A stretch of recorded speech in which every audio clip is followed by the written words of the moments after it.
حج کب فرض ہوتا ہے؟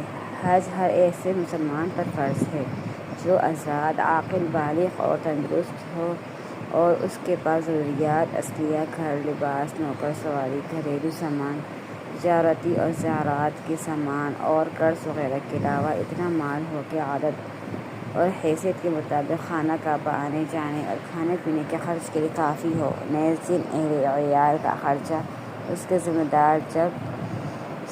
ذمہ واجب ہے، حج پر جانے اور واپس آنے تک کے عرصے کا خرچہ بھی اس کے پاس ہو۔ درجہ ذیل شرائط کے ساتھ حج اس طرح فرض ہے جس طرح 5 وقت نمازیں، رمضان کے روزے اور صاحب نصاب پر زکوٰۃ کی ادائیگی۔